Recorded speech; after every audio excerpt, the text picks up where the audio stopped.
Okay, so I have some notes written down from my 6 hours plus of playing Pokemon Legends Arceus on the Nintendo Switch, because I did get a copy a bit early from the Australian eShop using Australian eShop codes and using my Australian eShop account, just so I can get a video talking about the game ready for you guys, because I would have had to wait all the way till last night or today, then the video would have been later in terms of if Pokemon Legends Arceus is worth your time, your money, your effort, everything. If it's good, if it's not. I literally had, like, I would probably say like 40 to 50 people ask me that question back to back to back to back last night in my live stream, and I would answer it over and over and over again. So I wanted to make a video going over my initial impressions of the first few missions in the game, the structure, the flow, and I haven't gotten to everything in there. This is just an initial impressions, but I think I have a good enough grasp of the RPGs out there to kind of see where this is going. I can kind of capitalize and tell you guys what the strengths are, what the weaknesses are, and if this game is going to be great for you. But before we get into anything, please make sure you hit that like button, subscribe if you're someone new, and click that notification bell to get my videos first, and of course, brand new videos every single day, 7:30 a.m. Eastern time, right here on PlayerEssence. So you're going to want to make sure that you subscribe, notify, all that good stuff. So let's talk about this Pokemon Legends Arceus, one of the biggest releases of the year and a huge shakeup to the Pokemon formula. Gone are the tried and true ways of going through the gym leaders, which they've gotten rid of before, but this time in a single player experience where there's no multiplayer at all. So gone is all of that. You're set in the Hisui region.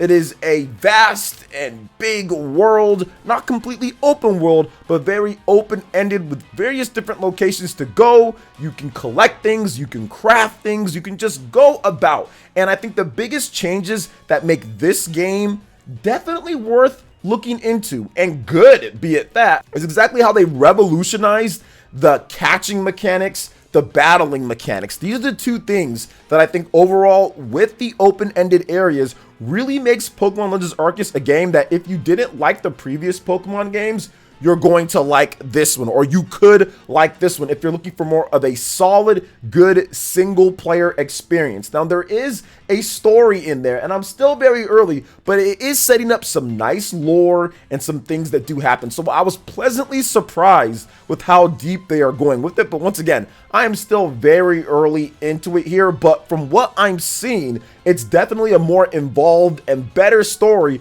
than we've gotten in previous Pokemon games. Maybe not like Pokemon Black and White or Black and White 2. Those had really good involved stories, but I think that this one's definitely going to rank up there as one of the better ones. But I think with Pokemon Legends Arceus, it's all about the gameplay. It's all about the new style, and this is where this game just kind of blows away the previous Pokemon games. It's the combat, it's the catching, it's the throwing of the Pokeballs, it's the action elements infused with the turn-based traditional RPGs. So essentially, you're going to get your own Pokemon that you do have. We all know about that. But you're part of this expedition team, a survey corps. And what you need to do, since this is way before Pokemon and humans live together in harmony like they do now at this point, it was way before that. So you're making the region's first Pokedex, and you're charting and going through each there. And with that, there are multiple opportunities in a single player experience to have a lot of different things thrown into the mix. So you have your little research journal, and you have different Pokemon that are in there, and you're not complete with the Pokedex experience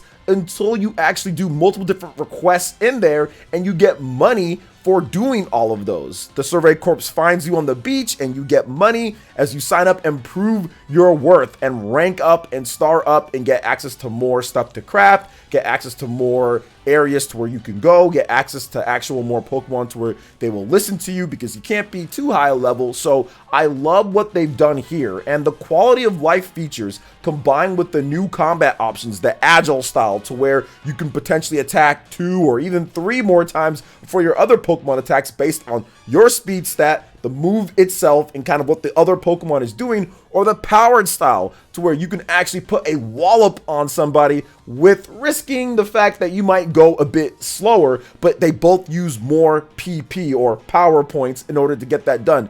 It's all a balance that they've kind of mixed in here. And the best thing to say about this game when it comes down to its style, or if it's for you, if you like Breath of the Wild, and if you like Xenoblade, and if you like Pokemon, you kind of mix all of those games together and you get yourself a Pokemon Legends Arceus. That's what it is to me, because you have these free roaming areas where you see these huge, I would just say they're called alpha Pokemon in there that are tough, right there at the beginning of the game. It's not like you have to wait to get to them. If you think you can beat them, well, you can go ahead and try, but you're going to get knocked out unless you're somewhat near that level, and you can catch them, and they have special moves that normal non-alpha would have, or special abilities. So it's really cool to see stuff like that mixed in, along with the new elements of the game, being able to kind of move while you're battling, having the Pokemon attacks even hit you at sometimes. There's like a lot of cool stuff that they've mixed into this game that you would have never thought they would have put in there. And I think that the biggest thing that I can say about this game,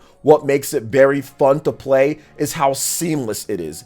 This is the most seamless, most, I would just say, effortless type of transitioning Pokemon game ever. As soon as you get out into that open world, you can go from catching multiple Pokemon to fighting one Pokemon to already leaving before that fight is over, doing your attack, then already walking towards your next thing that you see out in the distance, or anything like that. It's really cool to get in and out of battles, catch multiple ones, have two Pokemon, maybe even fight you at the same time. Like, it is awesome. It's just fun and it's fluid. You're not sitting there and waiting and saying, okay, and like you have like the, oh, you got this much experience and all that. It's all just bam, you pick up, go right there. Everything just flows, and it's not like a battle scene starting up or anything like that. So you just feel like keeping on going and going and going. There is experience shares, so you're constantly leveling up. But this time, I know that could be a detriment to some of the games because of how easy it is. This one has some really cool, the alpha battles and also the noble battles as well. So I do think that it's more difficult than what we've seen before in previous Pokemon games. They've also reworked how like some of like the sleep works and like the poison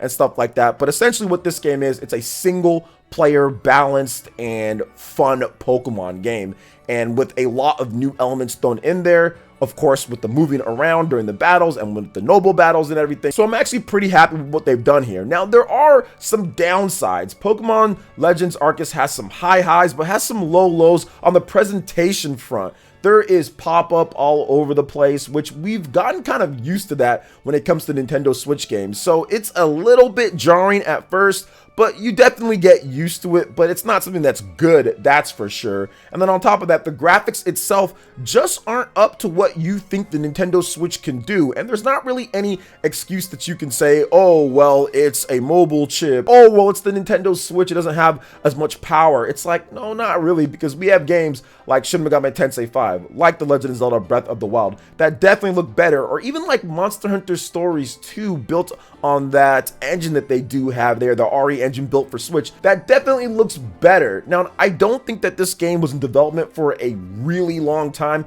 I think they really focused in on making sure that the frame rate was really good and that the resolution didn't drop to insanely low levels, because it's not blurry or anything when it comes to the graphics in the game, just some of the textures and the distances and the pop-up and just like the definition on like the trees and stuff like that, the N64 tree, right, and all that is just not up to where you know that the Switch could do, even if it's not as good as The Legend of Zelda or some of the games that have been out there. Heck, even if you look at some of the older games like Xenoblade Chronicles 2 or even Xenoblade Chronicles X, you definitely see a bit better open world construction and everything. So I feel that that is an area that they need to really look at now that they've got the core mechanics down, they've got the crafting down, they've got all the systems built for a very good game and a very fun game. They definitely need to look at the next Legends game and say, okay, we're really going to make sure that we improve the visual aspects of it so we can do some more unique and interesting things in the open world, whatever they decide to do. Now, there are other areas that look better than some areas. So there are some places where you're like, wow, that doesn't look that great. Then other areas where like, okay, yeah, that looks pretty cool. But overall, it definitely needs a little bit more of a facelift for the next one up. And it's going to be a detriment to some people. Some people might be distracted by it or not, but once you get playing the game, it kind of just fades away. At least it did for me, and I just played and enjoyed the game, especially with all the different customization and combat options that you have and everything that's in there. So I love, just to kind of summarize a bit, I love the agile style, the power style. I love being able to move and seamlessly get around the battlefield and leave as soon as you're done fighting and everything. I love the fact that your own human character can take damage and even black out. There's so many good things about this game. There's just some shortcomings with the open world, and that's kind of how they want you to play the game, so there are issues there. Now, I can't give a score when it comes down to it right at this point because I'm just way too early to give it a score or anything, but I do agree generally with the Metacritic score at this point. I think it's like an 85, 86, somewhere in that range. It was 86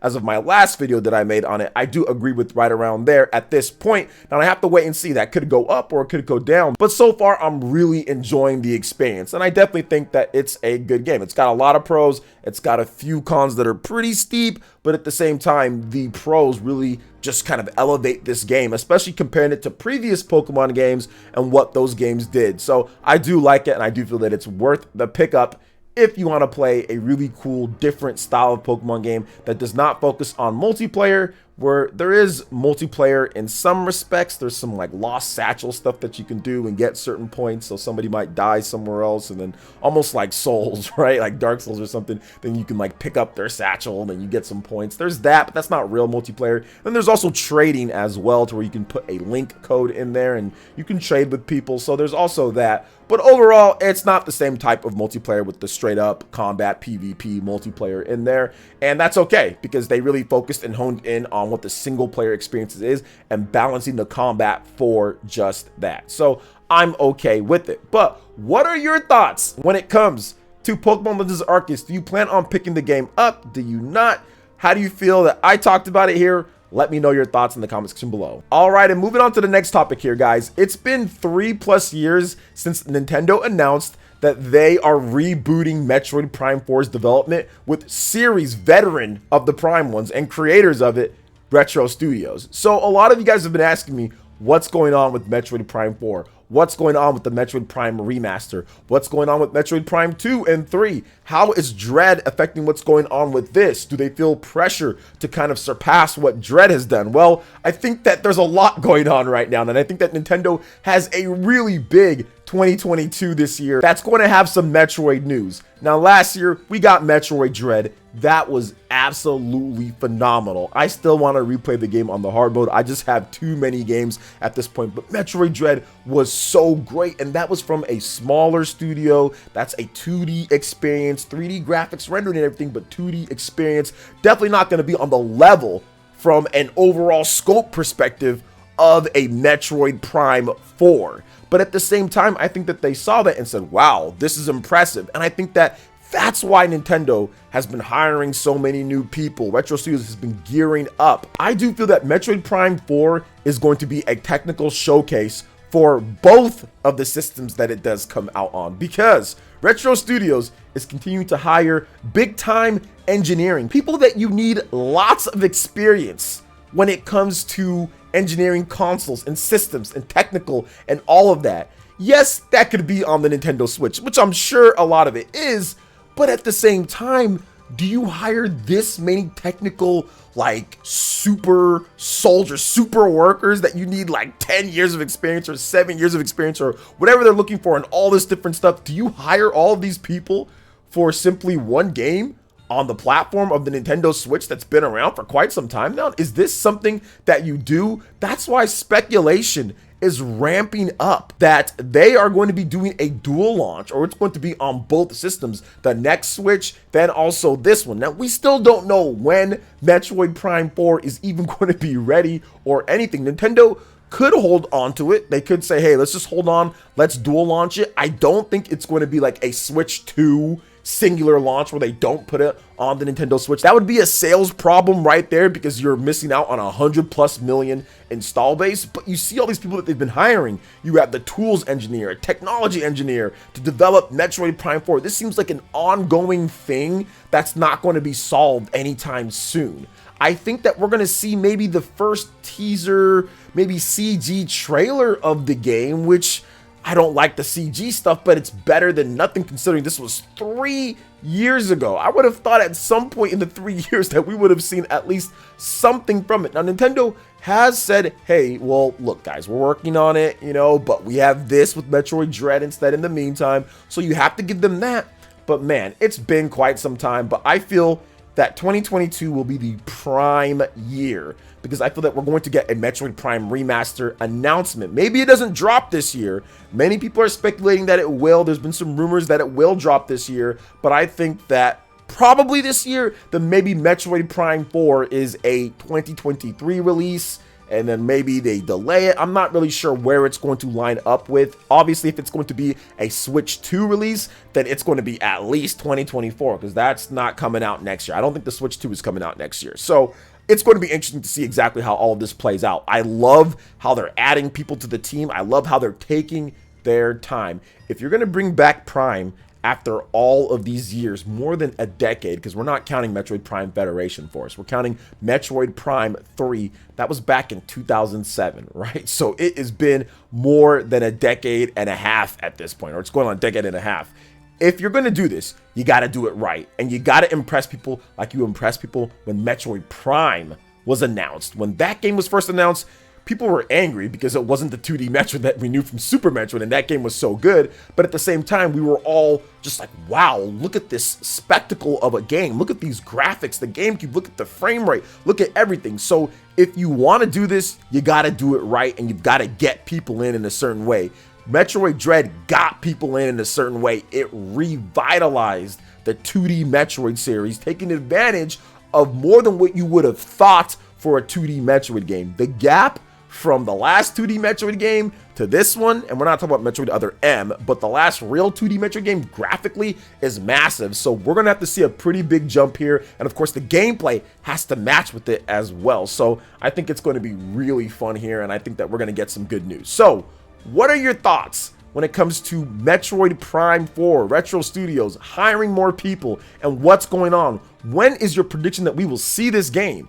Let me know in the comment section below. All right, and moving on to the final topic here, we're talking about Sonic Frontiers and Sega actually taking some time to make sure that this is going to be a higher quality game, combat styles, and more. I mean, what's going on here with Sonic, guys? Listen, I have not been the biggest Sonic fan in the last number of years or decades, be it that, but I was a huge Sonic fan back in the day. Sonic 1, Sonic 2, Sonic 3, Sonic and Knuckles, those were all great. They lost me in the Sega Saturn / Dreamcast era. I wasn't as big of a fan of the Sonic Adventures, although I played them and thought they were okay. I never felt that they surpassed Sonic and Knuckles or Sonic 3. So I do feel that this one might.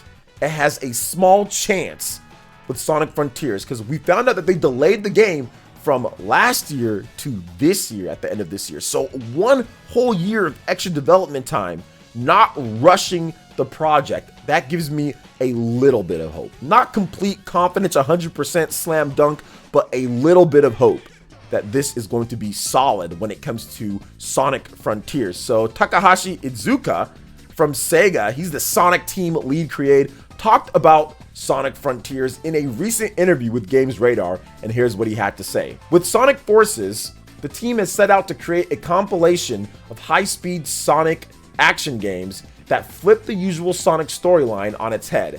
Taking place in a world where the evil Dr. Eggman had prevailed, within the new storyline and world, we created new Sonic environments and characters like the villain Infinite. With Sonic Frontiers, we are challenging ourselves to deliver an all-new style of Sonic action adventure. We're once again expanding the Sonic universe, bringing in new environments and additional features to create a totally new type of open zone experience. They don't use open world, but open zone or area experience. Now, he also talked about the implementation of the well-known Sonic speed and combat skills in these open zoned areas. Quote, "We focused on bringing Sonic to the next level and ensuring that he's fully represented as the character that fans know and love while still making his new form exciting. We pay extremely close attention to getting all the little Sonic details right to make sure that Sonic's signature speed and characteristics remain consistent across every gaming iteration. With Sonic Frontiers, we'll introduce new combat styles to bring Sonic's signature dexterity onto the battlefield, and the new exploration options obviously play into his iconic speedy nature.